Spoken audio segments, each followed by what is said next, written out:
तो आज के इस वीडियो में हम आपको बेसिक टू एडवांस अंग्रेजी पढ़ाने वाले हैं। देखिए बच्चों, यदि आपको अंग्रेजी पढ़ने नहीं आता तो उसकी सबसे बड़ी समस्या ये होती है कि आप अंग्रेजी को डायरेक्ट पढ़ने की कोशिश करते हो।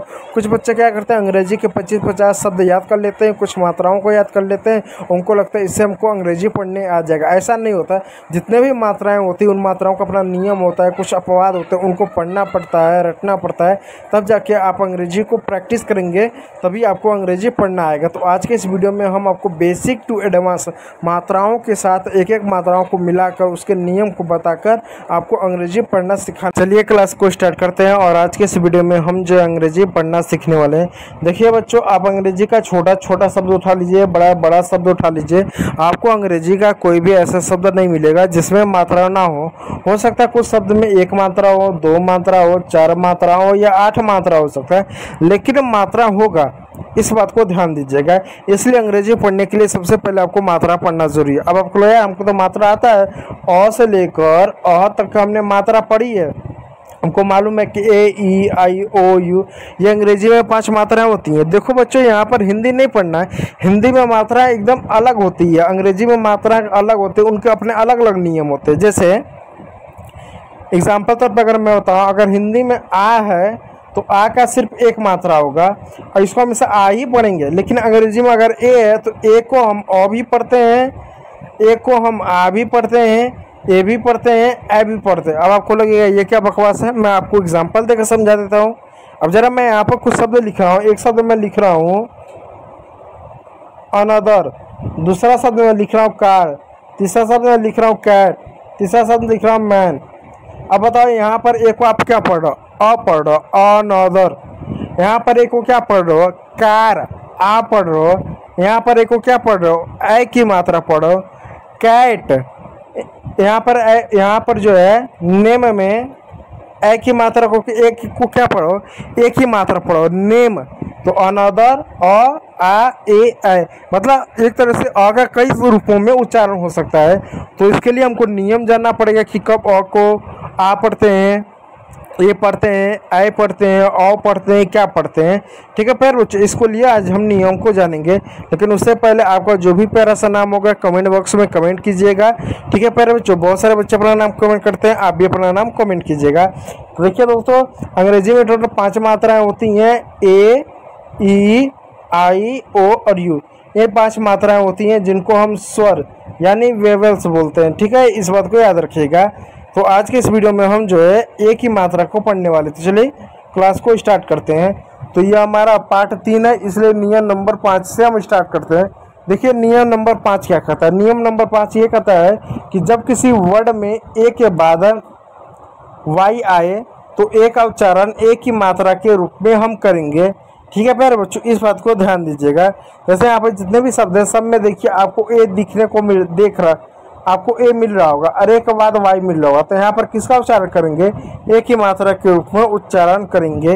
ठीक है प्यारे बच्चों, इस बात को ध्यान दीजिएगा। कैसे करेंगे, यहाँ पर एक शब्द है DAY, अब हमको नहीं मालूम इसको क्या पढ़ते हैं, लेकिन हमको नियम मालूम है कि ए के बाद वाई आया तो यानी एक ही मात्रा पढ़ेंगे। तो चलो हिंदी में ट्रांसलेट करते हैं। ट्रांसलेट करने के लिए क्या करते हैं, डी को हम ड लिखते हैं, ए को एक ही मात्रा ऐसे लिख दें।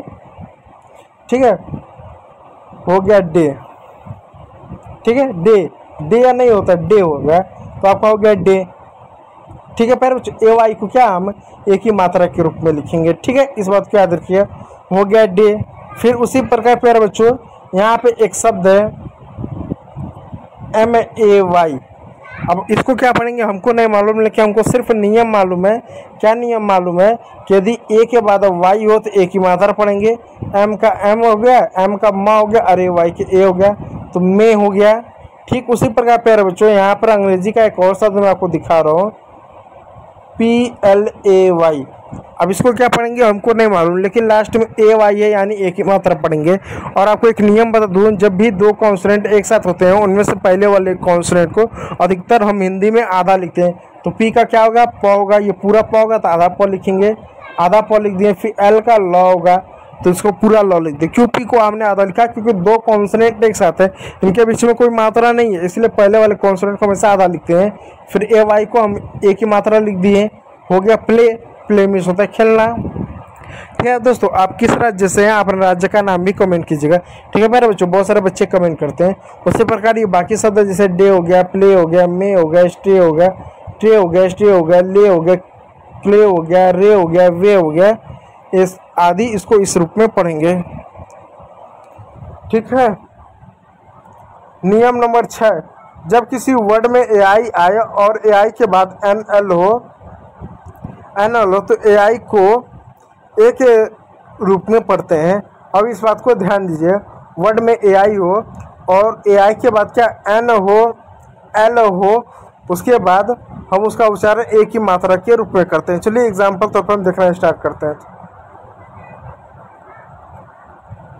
अब यहाँ पे एक शब्द है, अब इसको क्या पढ़ेंगे हमको नहीं मालूम, लेकिन हमको नियम मालूम है कि किसी भी शब्द में क्या हो, किसी भी शब्द में एआई हो तो वहाँ पर एक ही मात्रा पढ़ेंगे। चलो नियम पर रखना स्टार्ट करते हैं। पी को क्या प लिख दिए, एआई को एक ही मात्रा लिख दिए और एन को न लिख दिए, तो ये हो गया पेन। पेन मिस होता है दर्द, वो वाला पेन नहीं। फिर उसी प्रकार दोस्तों यहाँ पे एक और शब्द है MAIN।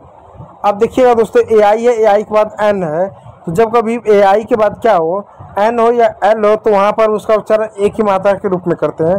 तो एम का म हो गया, एआई का एक ही मात्रा हो गया, एन का न हो गया, तो हो गया मेन। मेन मिस होता है मुख्य। ठीक है प्यारे बच्चों। ठीक उसी प्रकार दोस्तों यहाँ पे एक शब्द है RAIN। अब यहाँ देखो एआई है, तो इसका उच्चारण किस रूप में करेंगे, तो यहाँ पर देखो एआई है और एआई के बाद में एन है, एआई के बाद या तो एन हो या तो एल हो, उसका उच्चारण एक ही मात्रा के रूप में करेंगे। तो आर का र हुआ, एआई का एक ही मात्रा हुआ और एन हुआ, तो हो गया रेन।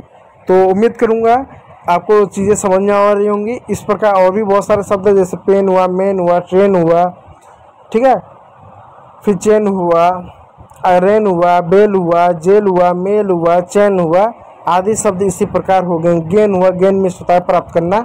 तो उम्मीद करूंगा वीडियो अच्छा लगा हो, यदि अच्छा लगा हो लाइक कीजिएगा, चैनल पर नया तो सब्सक्राइब जरूर कर लीजिएगा।